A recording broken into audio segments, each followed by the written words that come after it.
Mesdames et messieurs, bienvenue pour ce numéro spécial consacré au Forum économique et humanitaire Russie-Afrique, ici à Saint-Pétersbourg, deuxième plus grande ville de Russie. Un rendez-vous important après l'édition de 2019 à Sochi. Un rendez-vous axé sur la coopération bilatérale entre la Russie et l'Afrique dans divers domaines tels que le développement durable, l'humanitaire ainsi que les sciences et la technologie. On en parle avec M.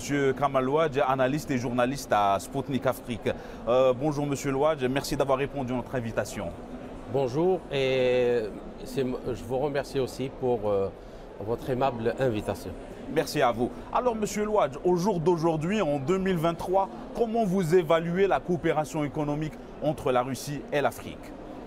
Alors, cette question, il faut quand même revenir un peu en arrière, et parce qu'il y a deux phases.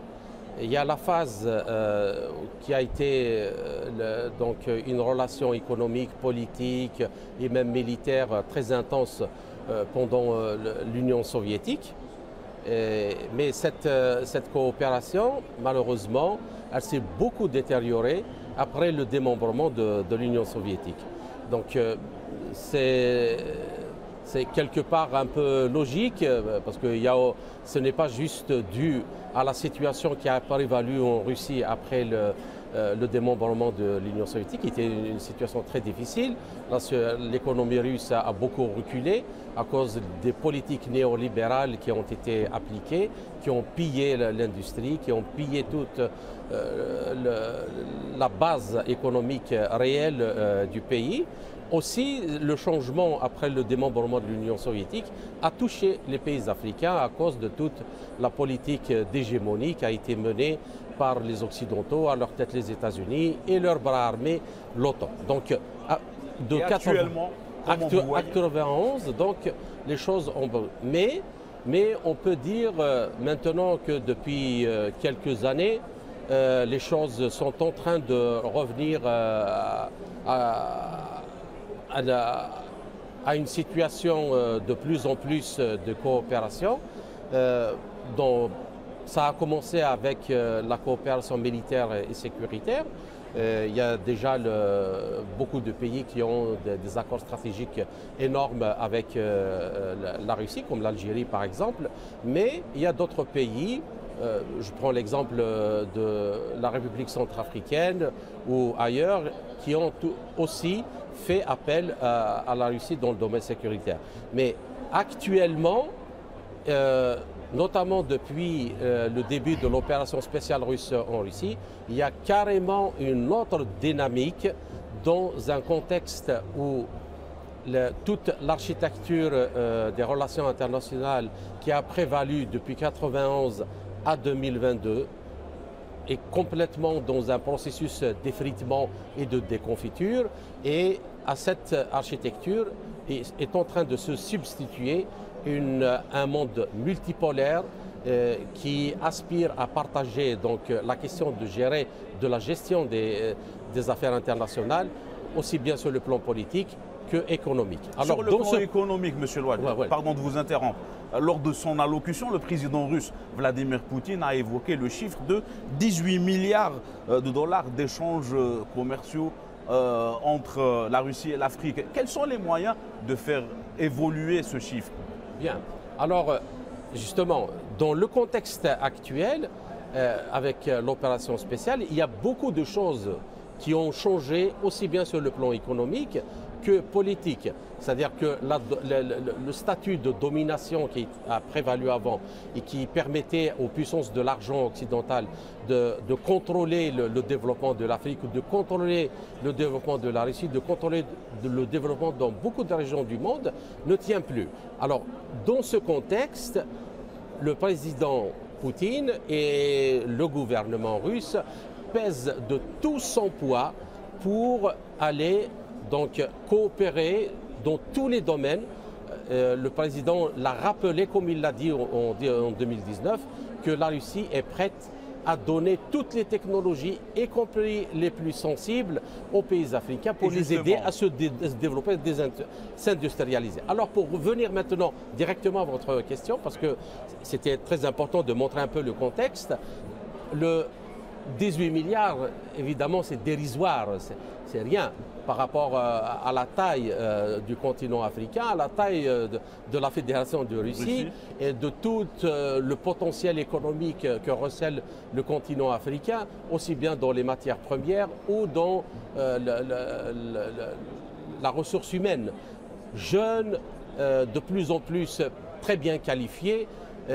Donc maintenant, il s'agit, comme vous l'avez dit à juste titre, il s'agit de faire augmenter ce chiffre, mais en choisissant une voie qui ne soit pas dans la même que celle qui a prévalu après les années 90 dans le cadre de cette politique néolibérale. Parce que les Africains, c'est un continent, l'Afrique est un continent qui n'est pas encore développé.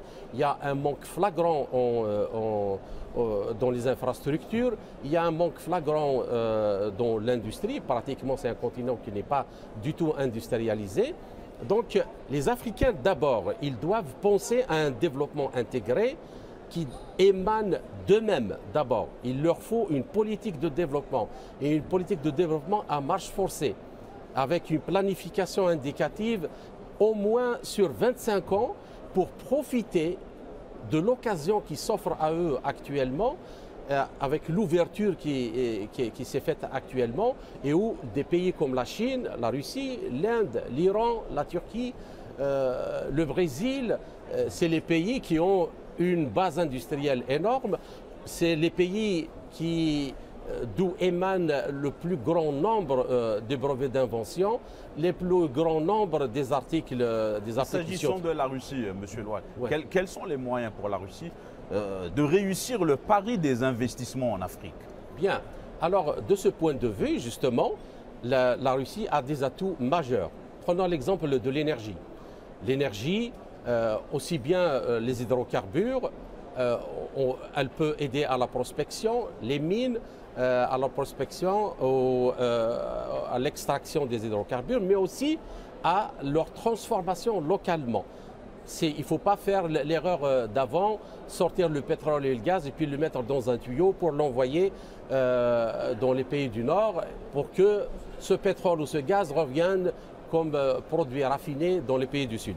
Et là, la Russie est prête. Mais plus que ça, elle est prête à transférer la technologie nucléaire, c'est-à-dire à former des gens, à aider les pays africains à construire leurs structures nucléaires pour faire de l'énergie, pour faire du dessalement de l'eau de mer, pour produire à très grande quantité de l'hydrogène liquide.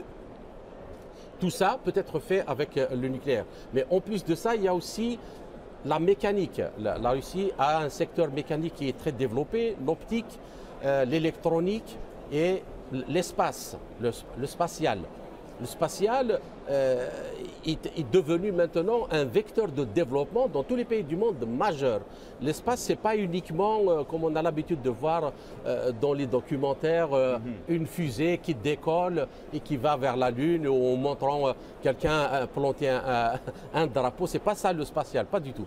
Le spatial, il intègre pratiquement tous les secteurs de développement, l'agriculture, la science, la météo, les infrastructures, les communications, tout ça. Et dans un sens inverse, M. Louad, peut-on voir dans un futur proche des investissements qui émanent de l'Afrique ici en Russie?